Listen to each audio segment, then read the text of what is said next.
আপোনালোক সকলোৱে ইতিমধ্যে অৱগত যে আমাৰ মৰমৰ জুবিন গাৰ্গৰ যিটো পোষ্টমৰ্টেম কৰাৰ কথা আছিল, পোষ্টমৰ্টেমৰ কাম সম্পূৰ্ণ হ'ল আৰু এতিয়া জুবিন গাৰ্গৰ পাৰ্থিৱ শৰীৰ আমাৰ ভাৰতৰ ৰাষ্ট্ৰদূত বা আমাৰ যিখিনি বিষয়া আছে বা জুবিনৰ বন্ধু আছে তেওঁলোকক অৰ্পণ কৰি দিয়া হৈছে। ইয়াৰ নেক্সট ষ্টেপটো হ'ল তেখেতক আমি পাৰ্থিৱ শৰীৰক আমি দিল্লীলৈকে লৈ আহিম আৰু দিল্লীৰ পৰা এখন বিশেষ বিমানযোগে আমি তেখেতক গুৱাহাটীলৈকে লৈ আহিম। গুৱাহাটীত অহাৰ সময়টো আমি আপোনালোকক জনাম। গুৱাহাটীত আহিলে প্ৰথম পাৰ্থিৱ শৰীৰ জুবিনৰ ঘৰলৈকে আহিব। সেইখিনি সময়ত আমি বিচাৰিম যাতে কোনো ৰাইজ তাতে নাথাকে, কাৰণ জুবিনৰ পৰিয়ালটোৱে একান্তভাৱে অলপ সময় কটোৱাৰ সেইটোৱে শেষ সময়। কাৰণ এবাৰ সৰু সজাই অহাৰ পিছত পৰিয়ালে জুবিনৰ লগত সময় কটাব নোৱাৰিব।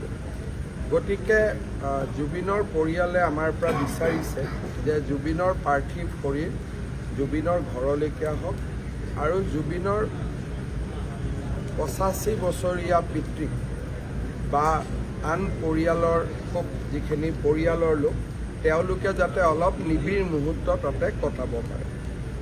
তাতে 1 ঘণ্টা সময় থাকিব আৰু সেইখিনি সময়ত আমাক বেয়া পাব নালাগে।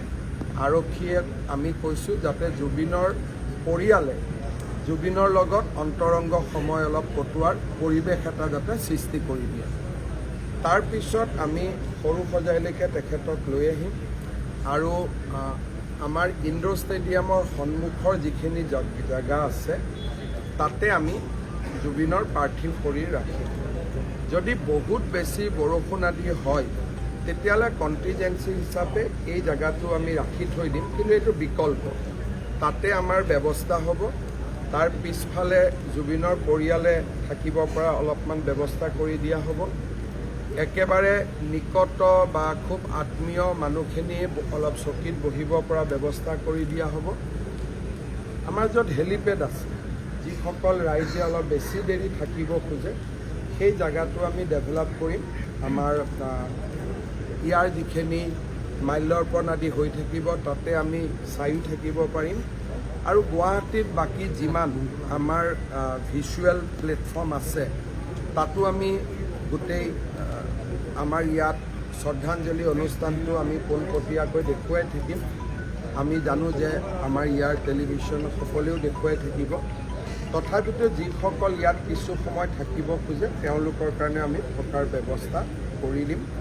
আমি এনাফ টয়লেটছ আদিৰো ব্যৱস্থা কৰিম, খোৱা পানীৰো ব্যৱস্থা কৰিম আৰু অহাকালি আমি এইটো চিন্তা কৰিছোঁ যে নেশ্যনেল হাইৱেত আমি ট্ৰাকছ আদি সোমাব নিদিম। বাইহাটা চাৰিআলিত তেওঁলোক যাবগৈ, যাতে ইয়াত থকা পাৰ্কিং লটছখিনি আমি ল'ব পাৰোঁ, কাৰণ অসমৰ বিভিন্ন জেগাৰ পৰা মানুহ আহিব।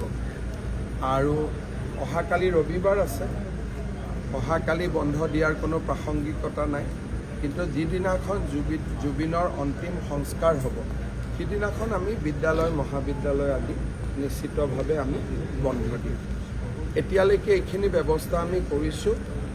মই আশা কৰিছোঁ যে কালি নিচেই পুৱাতে 6 বাজি বা 7 বাজি নিচেই পুৱাতে আমি জুবিনক গুৱাহাটীত পাম।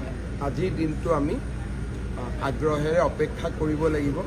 মই চেষ্টা কৰিছিলোঁ আজি আনিবৰ কাৰণে, ছিংগাপুৰৰ কৰ্তৃপক্ষকো কৈছিলোঁ যে পোষ্টমৰ্টেম নকৰাকৈ পঠিয়াবৰ কাৰণে, কিন্তু অসমত যিহেতু তদন্তৰ কথা এটা আহিলে বা এজাহাৰ আদিও আহিলে, তাৰ পৰিপ্ৰেক্ষিতত আমি পোষ্টমৰ্টেমটোক খুব বেছি না কৰিবৰ কাৰণে আমি সুবিধা নাপালোঁ, কাৰণ ছিংগাপুৰ কৰ্তৃপক্ষ অলপ সচেতন হৈ গ'ল। ইয়াৰ ফিডবেকখিনি তেওঁলোকেও পায়।